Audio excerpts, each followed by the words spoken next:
आदाब, मुंसिफ टीवी में आपका इस्तकबाल है। उत्तर भारत की खबरों के साथ मैं हूं मोनी सनवर। देखेंगे तमाम बड़ी खबरें। आगाज हेडलाइंस के साथ। सुर्खियों को पेश करने में ताउन किया है डॉक्टर ऑर्थो ऑयल के साथ साथ डॉक्टर ऑर्थो कैप्सूल्स साथ लेना ना भूलें। देहरादून में मुख्यमंत्री आवास में मनाया गया होली मिलन समारोह। सीएम धामी ने दिया भाईचारे और सांस्कृतिक एकता का संदेश।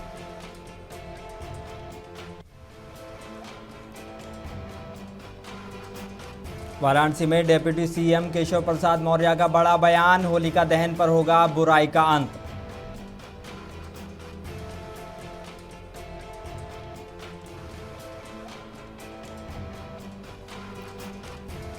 सांसद चंद्रशेखर आजाद ने मेरठ पहुंचकर एक ही घर के 6 लोगों की मौत पर जताया दुख। पीड़ित परिवार से मिलकर हर संभव मदद का दिलाया भरोसा।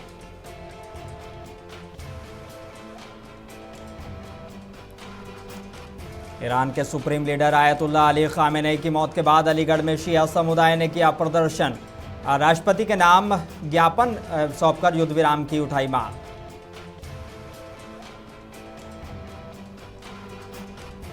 और नजीबाबाद में कड़ी सुरक्षा के बीच निकला भव्य होली जुलूस। रमजान का ध्यान रखते हुए शांतिपूर्वक देखने को मिला माहौल।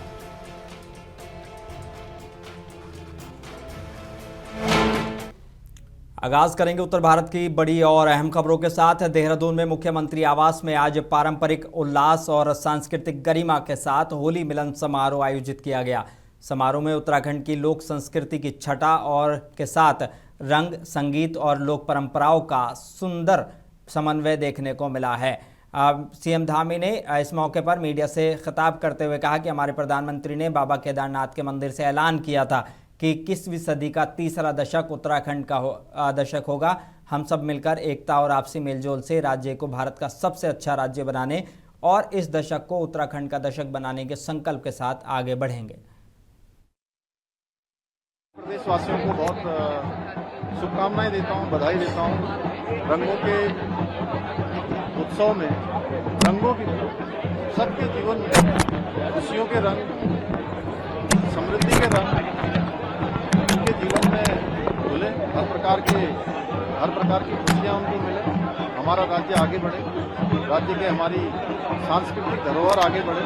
हमारे प्रधानमंत्री जी ने जो बाबा केदार के धाम से जो घोष किया था कि 21वीं सदी का तीसरा दशक उत्तराखंड का दशक होगा, हम सब एक साथ मिलकर एकता के साथ, आपसी सौहार्द के साथ, स्नेहपूर्ण संबंधों के साथ सब मिलजुल कर राज्य को हिंदुस्तान का श्रेष्ठ राज्य बनाने के लिए और इस दशक को उत्तराखंड का दशक बनाने के लिए पूरी ऊर्जा के साथ इस होली में संकल्प लेकर आगे बढ़ेंगे। गृह मंत्री जी भी आ रहे हैं। देखिए, 2022 में नई सरकार का गठन हुआ। आदरणीय प्रधानमंत्री जी के नेतृत्व में उत्तराखंड की जनता ने एक मिथक तोड़ा, एक परिपाटी बदली और एक नया इतिहास बनाया कि उत्तराखंड में कोई भी सरकार दूसरी बार नहीं आती है। उत्तराखंड की जनता ने हमको आशीर्वाद दिया हमारे प्रधानमंत्री मोदी जी के नेतृत्व में, और हमने जो भी वचन उत्तराखंड की जनता के समक्ष रखे थे वो सारे वचन हमने पूरे किए हैं या हम उनके लिए आगे प्रयास कर रहे हैं। आगे भी हमारा प्रयास रहेगा। वाराणसी में उप मुख्यमंत्री केशव प्रसाद मौर्य ने राष्ट्रीय स्तर के सरस मेले के समापन समारोह में भाग लिया है। सर्किट हाउस में पार्टी पदाधिकारियों और जनप्रतिनिधियों के साथ बैठक की और राजकीय अतिथि गृह में विभागीय अधिकारियों से विकास कार्यों की जानकारी ली। उन्होंने होली की बधाई देते हुए कहा कि होलिका दहन के अवसर पर सभी को अपने बुराई का अंत कर देना चाहिए। गाय को राष्ट्रमाता घोषित करने और सुरक्षा के सवालों पर उन्होंने यूपी में किसी को गाय को नुकसान पहुंचाने की हिम्मत नहीं होने की बात कही। सबसे पहले तो मैं बाबा विश्वनाथ जी की नगरी से बाबा विश्वनाथ जी के नगर वासियों को, जनपद वासियों को, प्रदेशवासियों को, देशवासियों को, दुनिया भर में बसे हुए भारतवासियों को रंगों और समरसता के ये महान पर्व होली की हार्दिक शुभकामनाएं देता हूँ, बधाई देता हूँ। यह आज होलिका दहन है, यानी बुराई का दहन करने का दिन और अच्छाई अर्थात सत्य की जीत का दिन है। यह ऐतिहासिक दिन है, इसलिए सबको बहुत बहुत बधाई शुभकामनाएं। सर, शंकराचार्य जा रहे हैं, वहाँ लखनऊ जा रहे हैं, 11 तारीख को कैसे देखते हैं? देखिए, हम उसमें देखना नहीं, भगवान जगतगुरु शंकराचार्य हैं, अगर वो कहीं भी जा रहे हैं आ रहे हैं तो जो भक्त होंगे उनका स्वागत करेंगे। हम भी एक राम भक्त के नाते, एक शिव भक्त के नाते, एक कृष्ण भक्त के नाते, एक सनातन संस्कृति के पोषक होने के नाते हम भी स्वागत करते हैं, हम भी अभिनंदन करते हैं। शंकराचार्य ने कहा है कि उत्तर प्रदेश में भारत को सबसे ज्यादा माता का दर्जा कब दिया जाएगा?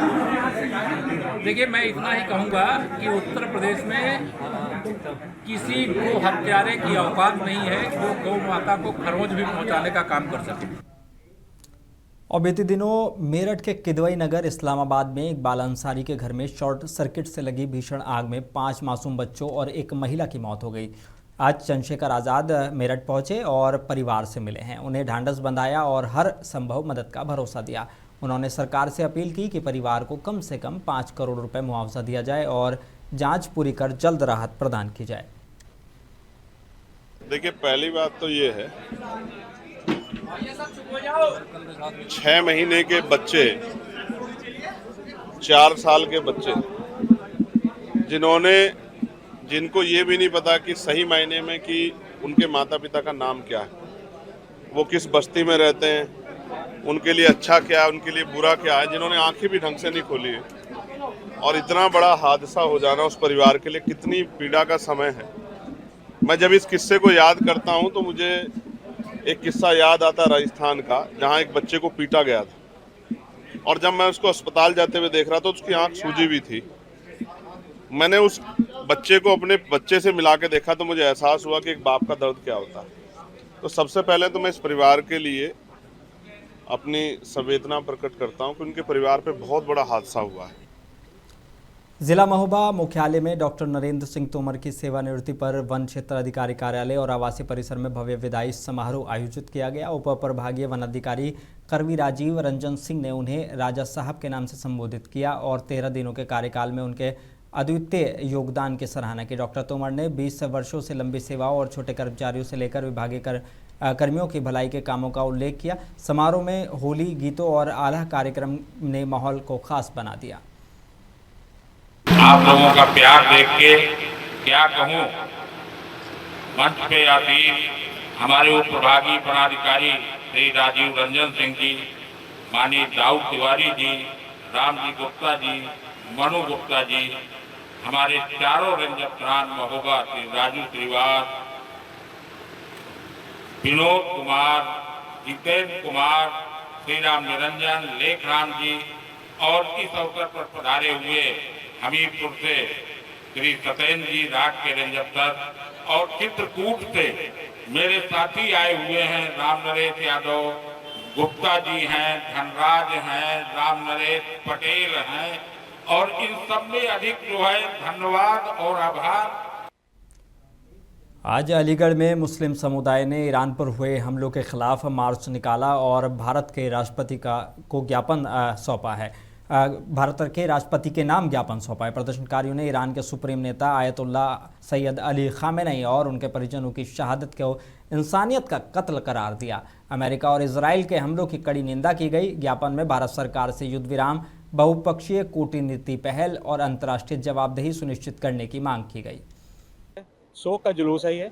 जिस तरह से हमारे यहाँ कोई इंतकाल हो जाता है, उनका जनाजा हम लेके जानते हैं कांधों पर, क्योंकि खामनेई साहब ईरान के अंदर शहीद हुए हैं, उनका जनाजा हम नहीं निकाल सकते थे, लेकिन ये हमारे जज्बात हैं कि हम उनके जनाजे की शक्ल ना हो करके बल्कि ये जुलूस में शरीक हो रहे हैं। और ये खामनेई साहब कोई सियासी लीडर नहीं थे, बल्कि ये मजहबी लीडर हैं। पूरी दुनिया के अंदर ये अगर हलाल को हराम कह दें और हराम को हलाल कह दें तो वो माना जाएगा, लेकिन क्योंकि उनके अलावा कोई भी यहाँ ऐसा नहीं है जिसके हम हुक्म पर मान सकें। 12वें इमाम के बाद यही उनके नुमाइंदे थे जिनकी सभी तकलीफ करते थे और पूरी दुनिया उनको मानती थी। मकसद ये है कि भैया रहबर हमारे सिर्फ और सिर्फ इसलिए कि ईरान के सुप्रीम लीडर नहीं, वो हमारे स्पिरिचुअल नेता है, वो हमारे मौलाना है। हम उनकी तकलीद करते हैं, उनकी इताअत करते हैं। हमें आज ऐसा महसूस हो रहा है जैसे हम यतीम हो गए हों, हमारी कौम बेसहारा नजर आ रही। और हम कौम की बात ना करें, यहाँ तक कि मुसलमानों के पास अगर इस्लाम से भरपूर ताकत में कोई बोलने वाला मर्द मौजूद था तो इमाम खामनेई थे। मुरादाबाद के आज़ाद नगर में शिया समुदाय ने ईरान के सर्वोच्च नेता आयतुल्लाह अली खामेनेई के निधन पर शोक जताया और शांतिपूर्ण प्रदर्शन किया। हाथों में बैनर और तख्तियां लेकर बड़ी संख्या में लोग जुटे। उन्होंने अमेरिका और इजराइल के खिलाफ नाराजगी जताई और खामेनेई की अपूर्णीय भूमिका याद की। जुलूस सामूहिक दुआ के साथ समाप्त हुआ। सुरक्षा के लिए पुलिस बल तैनात रहा और वक्ताओं ने अंतर्राष्ट्रीय परिस्थितियों और इस्लामी मूल्यों की रक्षा में उनके योगदान को याद किया। सबको मोहब्बत का पैगाम दिया, ऐसे शख्स को कत्ल कर दिया गया। वो शख्स कौन है? वो शख्स ईरान के सुप्रीम लीडर हजरत आयतुल्लाह सैयद अली हुसैनी खामेनेई साहब। आयतुल्लाह खामेनेई तमाम मुसलमानों की जान है। वो इंसान रहबर इस्लाम था, वो इंसान रहबर मुस्लिमीन था। एक ऐसा इंसान था कि जो पूरी इंसानियत का मसीहा था, पूरी इंसानियत का लीडर था। कौन सा ऐसा धर्म है, कौन सा ऐसा मजहब है जिन्होंने उनकी शहादत के बाद उन्हें खिराज अकीदत और श्रद्धांजलि पेश न की हो। यकीनन हम हिंदुस्तान के मुसलमान भी उनके चाहने वाले हैं, उनकी मोहब्बत हमारे दिलों में है। वो हमारे लीडर थे, उन्होंने हमेशा इंसानियत की बात की, हिंदुस्तान के लिए भी और दुनिया के तमाम इंसाफ पसंद मुल्कों के लिए उन्होंने इंसानियत की बात की। लिहाजा ऐसे इंसान को कत्ल कर देना ये गोया इंसानियत का कत्ल है।